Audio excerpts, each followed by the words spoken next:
All right, Good. so let's do it because this is a New York Liberty podcast, but so it's like, gotta get up, gotta get up, Gotta get up. Gotta get up. Gotta get up. Oh New York yeah. Liberty. L R Let's go. B It's almost your turn. E.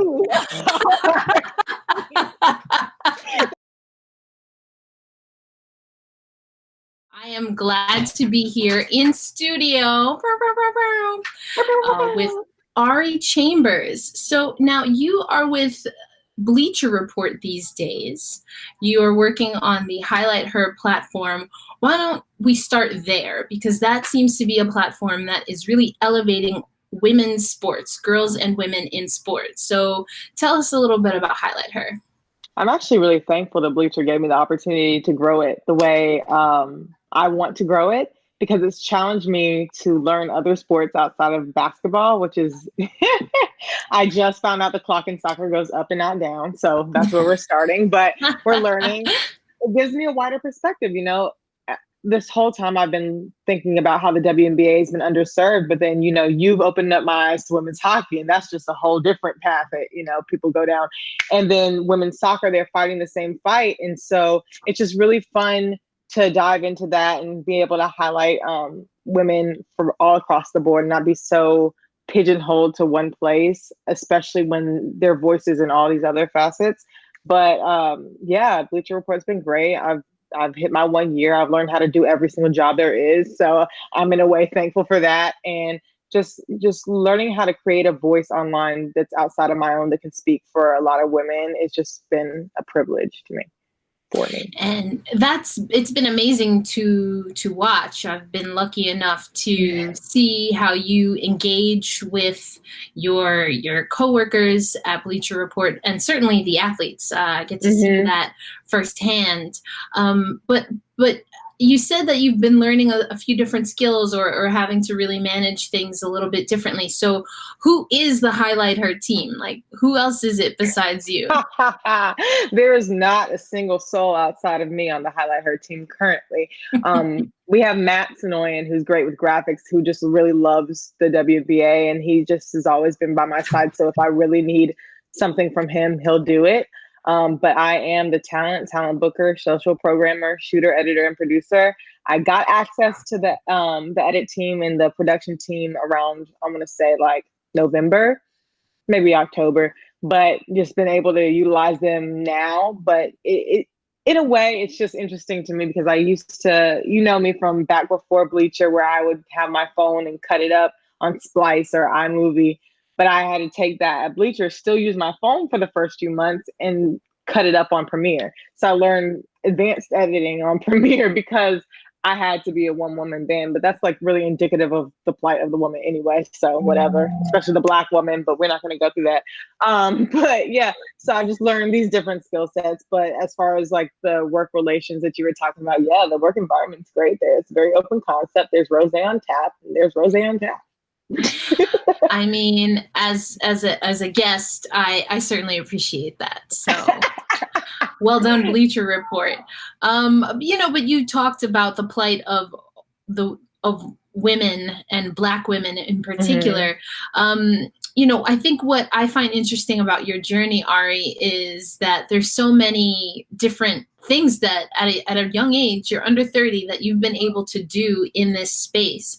And it seems as though growing up in North Carolina and the things that you had exposure to at a young age, in a lot of ways really kind of prepared you for what it is that you are doing now, and even things that you've done within the WNBA space in particular. So I'm thinking of a story that I believe you told this to Kelsey Traynor on her podcast and a few other, go Kelsey, and a few other interviews that you've done. But some of your first writing, because you also write, some of the first writing that you did was covering, a little known team with a little known coach somewhere in North Carolina. Tell us about that story about covering NC State. It's funny because even before, being at NC State and being involved in their athletic program, I was taking field trips, and I tell this to every single person out there. And so whenever I reference basketball, I just automatically thought women's basketball. I still think to this day, whenever somebody says All-Star game, I'm thinking like WNBA. So it just shaped my thinking. Like, you know how Rebecca Lobo always tells us the story about how her kids are like, Mom, boys play basketball too. That's kind of how it was for me. Like, I was always in the women's games, and I was always paying attention to the women's side of things as opposed to the men's side, because not only the accessibility was there, but it was just like they were so nice to me. And then growing up in that, you know, my best friend Lakivia Boykin, she played in Boo Williams, not Boo Williams. She played with Garner Flames, and they were really competitive. And I would travel with her. But like even in high school, I was a copy editor of yearbook and newspaper, so I would write articles and then make a little spread for the girls basketball team. And then going to NC State and being a journalism major, it was just very easy. It was very easy. I was actually new communication media, but in the journalism program. But yeah, it was really, really fun to follow. And it's not new to me. And it's, you know, since I can remember, I've known NC State women's basketball. Since I can remember, I've known ACC. So it's very reflective in my bias and my work. Yeah, for sure. Definitely loved the social media excitement when your team was able to take home conference championship. But again, as you said, growing up in a time when Kay Yow was still with us, you know, the late, great Kay Yow, and being able to see her impact. I'm an Elon alumnus, so I know about the Yow family very well as well. I just want to say before you move on, I'm so angry because I was looking forward to New Orleans this year. So I was like, I don't want to make Bleacher pay for ACC tournament and New Orleans. So I'm going to just skip out on this tournament this year. And listen, NC State won for the first time since my birth year. So I'm just pissed that I wasn't there to see it. Oh, man. Well, you know, you had a full, you know, experience, saw the video.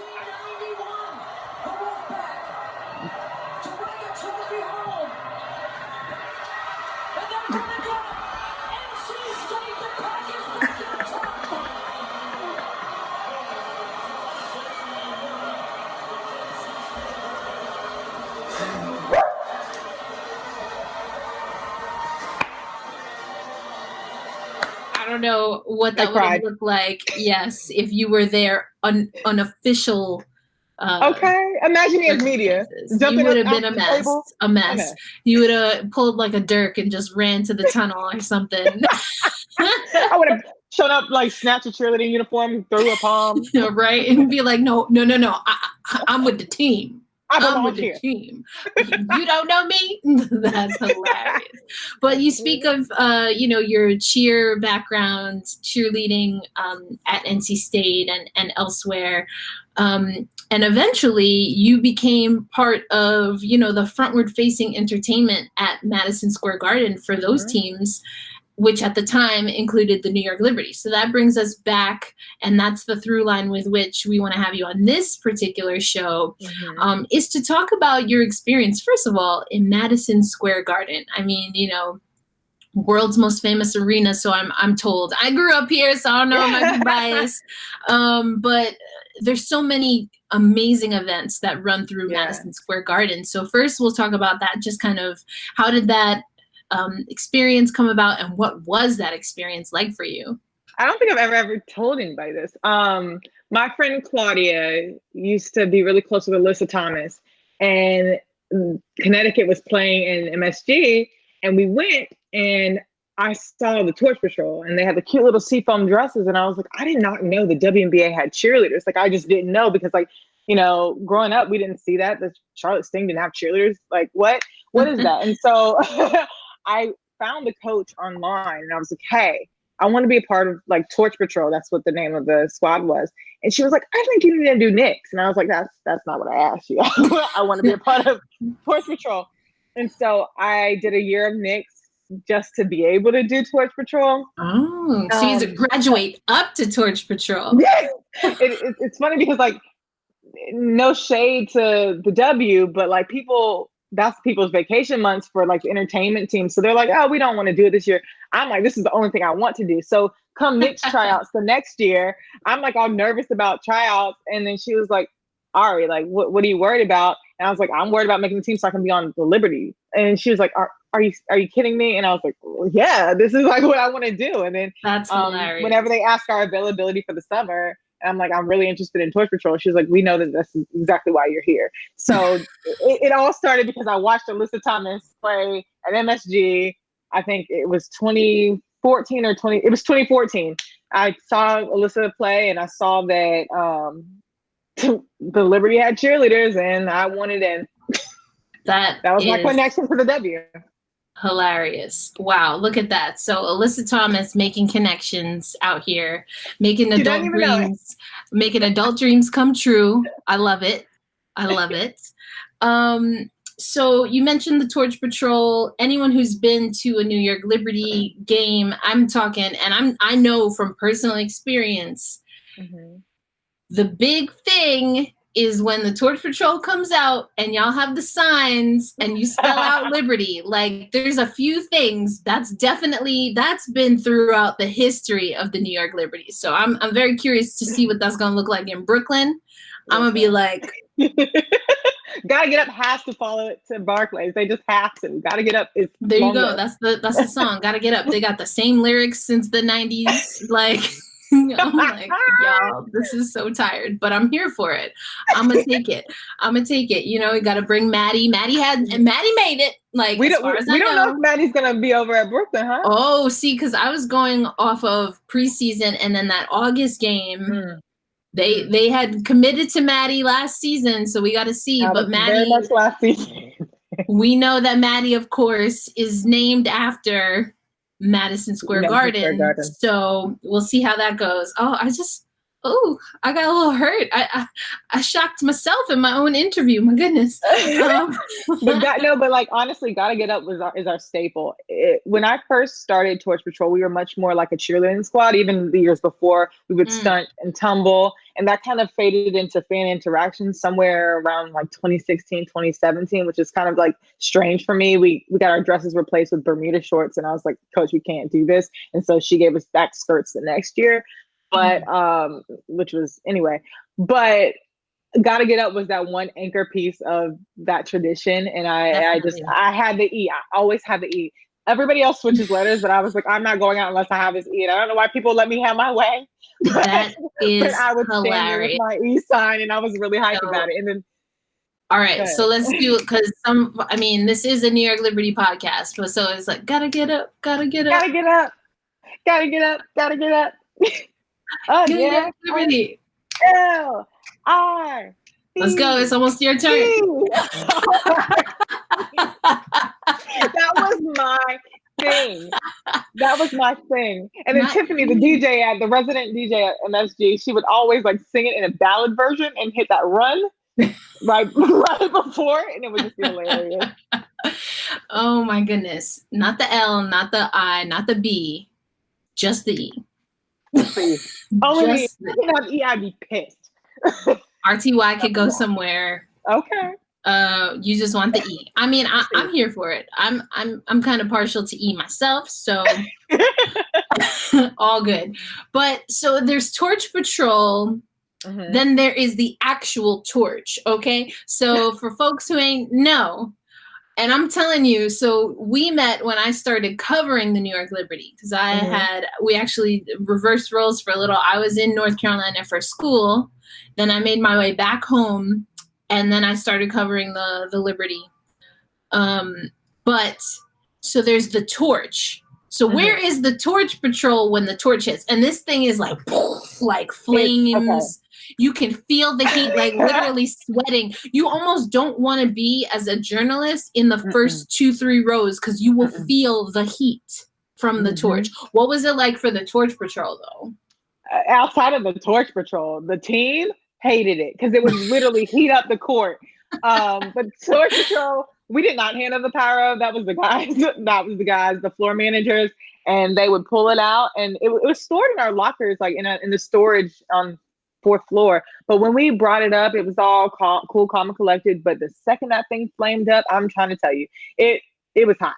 It was really hot. It was, and I can feel it from the bomb. You can feel it from the bomb too, because we weren't. I don't think that in the last few years we were lined up with their when they called them out. So we were in the bomb area and felt it from there. And I just remember the away team used to complain because they'd be like, it heats up the court. But I think it's great for visual. That and the disco ball. I'm sure you're gonna mention the disco ball. The disco ball. Yes. Mm-hmm. Okay. I remember the disco ball too. Little disco ball, but in the hoop, swish for the disco. Love it. And then there are a few other staples that fans of the New York Liberty, who I'm sure will be listening and watching to this, will know. And that, of course, is the one, the only timeless torches. Oh, my favorite. Tell us about the timeless torches. My girl Toya is their coach. She's from KCD, Nick City Dancers, and she left that to coach other entertainment teams. And they're a squad of badass. It's funny because it's only required to be over 50. So you have Oliver, who was on 7th Ave squad during the Knicks, who was still a part of the Timeless Torches. But anyway, they range from 60 to like 85, I want to say. One woman, she's so dope. I think she was like 83, 84. She had cancer, but still out there kicking it.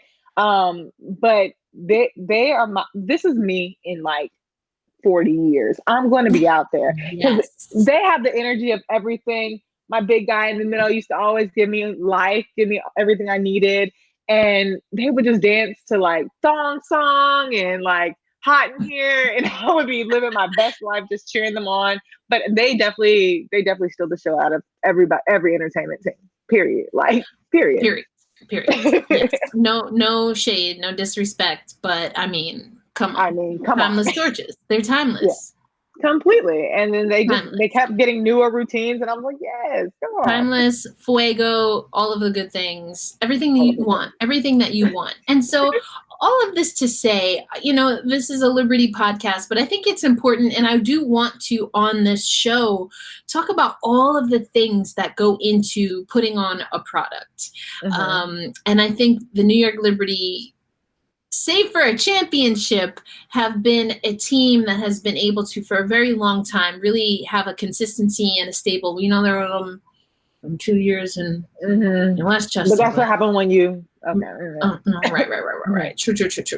Anyway, even then, though, a lot of those elements did come to the Westchester County Center, and there's something to like this New York swag where it's a little bit like borderline auntie corny, but you still kind of like it.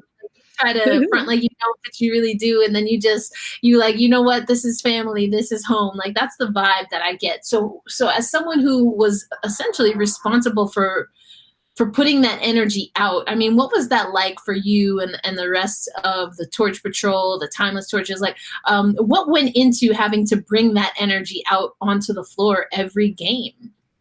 Well, for me personally, it was just sheer passion for the WNBA. But you had Jason, who was on the mic, who every season ticket member loved because he was just so personable. You had Biz before he left and went to Brooklyn, which I hope is like a resurgence of Biz when we get to Barclays.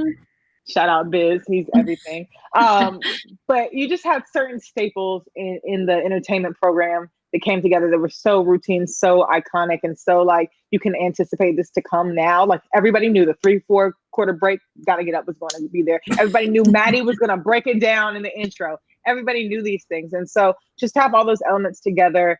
I mean, it's the world's most famous arena. You're still getting a show. And I think that's what Madison Square Garden does really well. They put on shows. And then what's interesting about Brooklyn now is they're the cool, young, hip place to be. And so how we were feeling like New York was still, I think that Brooklyn will give them a resurgence, at least with the entertainment factor too, because there's more pride in it now. Like, there's like pride around everything. Dolan was just like, whatever for the last years, because he knew that was about to, he was about to let them go. And so the staff kind of reflected that too. It was like a eerie transition between like who's staying, who's going, what's happening with us. But now that Brooklyn, like, you can look at the Brooklyn Nets dancers and just know they're popping, right? And so if they have some of that energy and add to Liberty, come on. And then I was going to ask you about that. Yeah, because I know that you've spent some time with that team, with the Brooklyn Nets team.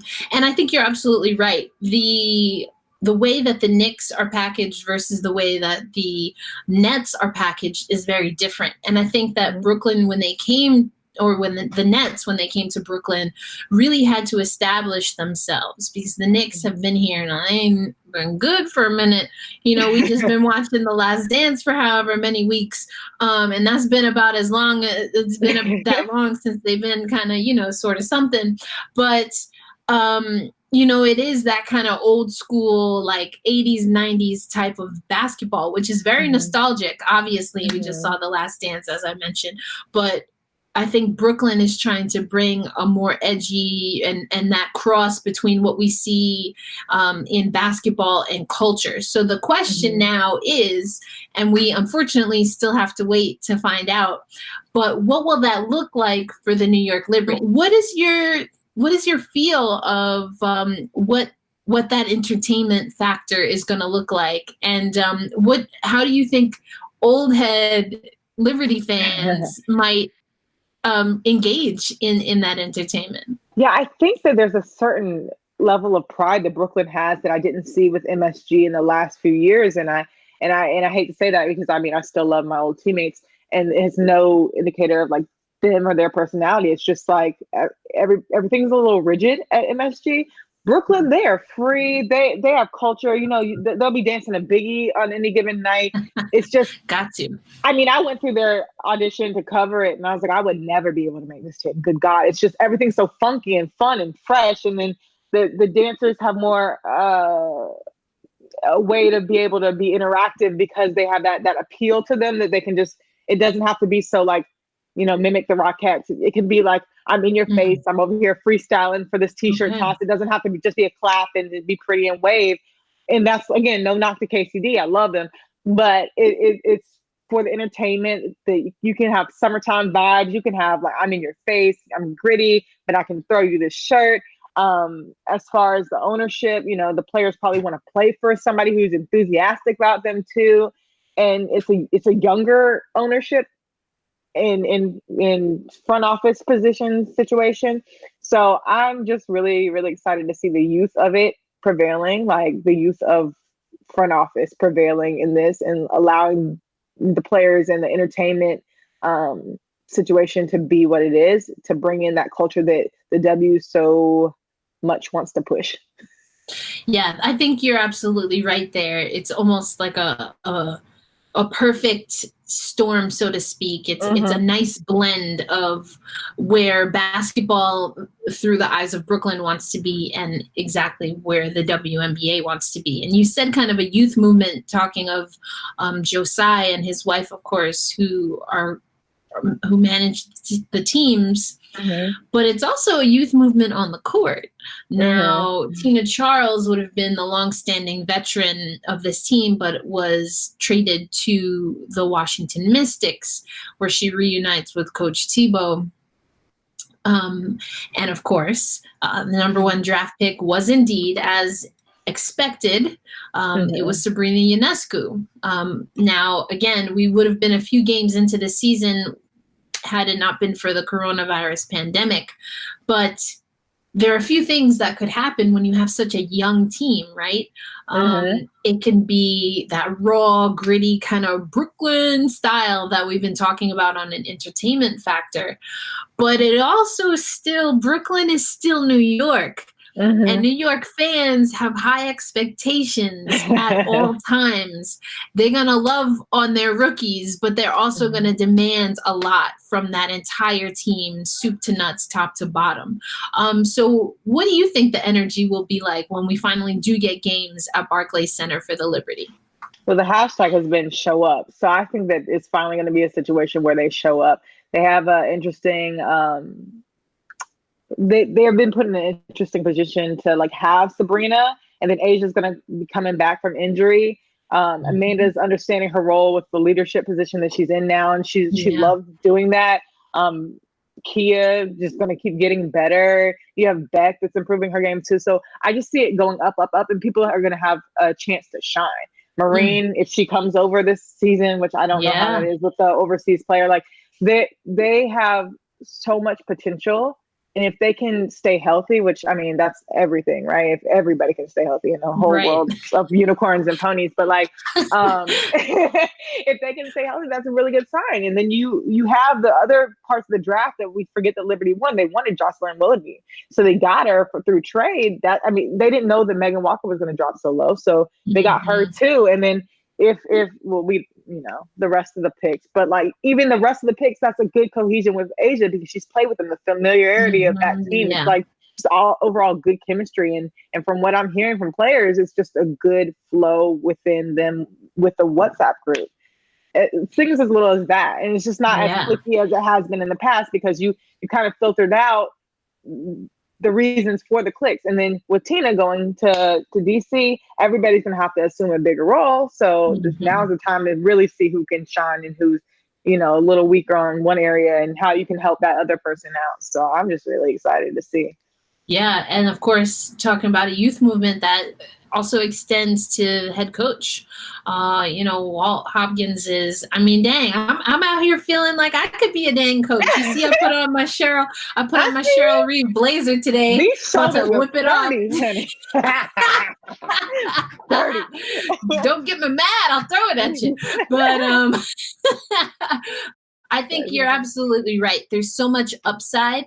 I think if you look at, and I'll tell you someone who has been looking at the early returns, so to speak, or the predictions of what the season will look like, Sabrina Ionescu, even right after the draft, was noticing that folks were keeping the Liberty low on where they felt that they would fall in the rankings for this 2020 season. I think if you look at the rest of the league with free agency, so many veterans have moved around and they have not landed in Brooklyn as of yet. But it was something that it's something that Rebecca Lobo had been saying leading up to the draft and then on draft night, that she felt that there were things happening in New York that eventually would attract free agents. And so, I mean, it really is a waiting game now. We have to see how it is all going to boil down. But before we wrap and close, I want to go back to now the role that you hold as being someone who's a content creator, as someone, who is in the space as an influencer and is able to also be able to make connections from the WNBA to other sports and vice versa. I mean, for you as a content creator, as someone who is always seeking those stories, what are some of the things, even though we don't have basketball right now, what are some of the things that you're able to still glean out because of where the sport is, where the WNBA is right now? I just love the fearlessness of women all across the board with sports now because they can use their voice to draw attention where they see fit. You see Natasha Cloud, how she, talked about gun violence. She's in DC. So, I mean, hello, it's right there. You see Skylar Diggins-Smith talking about motherhood. You see just these players speaking up about social causes. And that's not to say every player should be an activist. I don't think that at all. I think that, you know your place and you're not obligated to do that. Sure. But I love seeing players speak up on behalf of what they love. I love the comeback stories. So all those injuries that we've had in the past year and some change, seeing how that they come back. I do want to see if Sabrina, levels up to what everybody else is saying or maintains that expectation. I want to see how these people who claim to be underdogs assimilate to the league. I want to see if Dallas's front office gets it together. Like, as controversial as that is, I just want to see how that's going to be. I want to see how the prioritization of the WNBA is going to come into effect with the CBA. That's going to be interesting because now, especially at a time where the season's going to be pushed back, that's going to affect FIBA and overseas and EuroLeague, Euro Cup, Russian League, whatever. It's going to affect all that. So they're going to be forced to choose. And so that's going to be juicy. We're going to see a lot of drama with that. And I love me some mess. So seeing where these players end up. So there are a lot of storylines that I'm excited to follow. But being in New York, I really want to know how Brooklyn is going to reshape the mentality of the New York Liberty or just the overall image of the New York Liberty. There was a defeatist attitude with them for the past 2 years. I mean, I wouldn't want to play in Westchester County Center. I wouldn't want to play when there's been no type of renewal of our team or like renaissance of our team yet. Like I wouldn't want to play in something where like when Tina has to mop her own floor, that's disgusting. Like what kind of pride is that to have to play in a place like that? So I'm going to be looking forward to seeing what Brooklyn does with this team. And like Walt has a winning mentality. So that's another thing. Like he comes from a winning program. So just to bring that winningness back to New York would be really fun to watch when it does happen. But outside the court, seeing how, you know, they do with being vocal about what they're passionate about. Yeah, that is definitely what I am excited for. Ari, before I let you go, we're obviously in unprecedented times. You know, the studio is now the living room or the closet or the bedroom, right. Whatever we got. But what are some of the things that you're doing to, you know, just make sure that you are refilling your bucket and that you are giving attention to yourself just as much as the work and having that balance? What are some things that you do? I did not have it until we ran with Ahmaud. And so ever since that run with Ahmaud, I have literally been running 5 miles a day like a maniac. So I think I'm going to train for a marathon because why not? Ooh, so yes. I have already, I started May 10th. So I want to get to 75 miles by the end of the month. And I'm more than halfway there. But I hate running. So I'm trying to tell myself this too shall pass, but it won't because I'm going to be running a marathon. I'm going to put that out there right now. And I don't know why I'm doing this to myself. And my knees are really not okay. Neither are my groins or my groin. So that's what I've been doing. I want to cheer again. So trying out for an all-star team that I can do an open team, but the cheers at Worlds. So just training, a lot of athletic training because my therapist told me I need to compete. So there's that. Okay, look at that. Yes. Okay. See, dang. Now I gotta level up over here. Come on, marathon, all-star cheer team, taking courses online. Like, I did that. I forgot I did that. I did that too. I'm signing up for these free courses online. If you want the certificate, it's $45, and it's the best thing ever. Why not learn? Why not? Why not learn? That's it. Heck not. I did the pin law thing. That was cute, and I loved it. And it was hard, but I loved it. And I think these free courses, everybody should take advantage of them because why not? You see why let's clap it up for Ari. Clap it up for Ari Chambers. Amazing, phenomenal woman, crushing the media game and always striving, as you said, for that competition still, whether it's all-star cheer or a marathon. So we're going to have to check back in with you, Ari, and we're going to have to find that E. We'll be along the marathon route, just a bunch of E's for no reason. I'm just like inside. E, mile 15. It is hilarious. If I see an E sign, I'm gonna be weak. Oh, that's funny. Well, okay, so we have to make sure that we are following HighlightHER. Where else can the folks find you? I like everything to be universal and whatever. So it's Ari Ivory on every social network. That includes like LinkedIn and Facebook. Like Ari Ivory with everything. There it is. Brand. A full brand. A full brand. I love it. I love it. Well, Ari, thank you so much for your time this evening. Best of luck. I can't wait to be out there cheering you on, and amazing content. You're always elevating women in sport, which I greatly appreciate and admire. So love having you on the show. Thanks, boo. Have fun.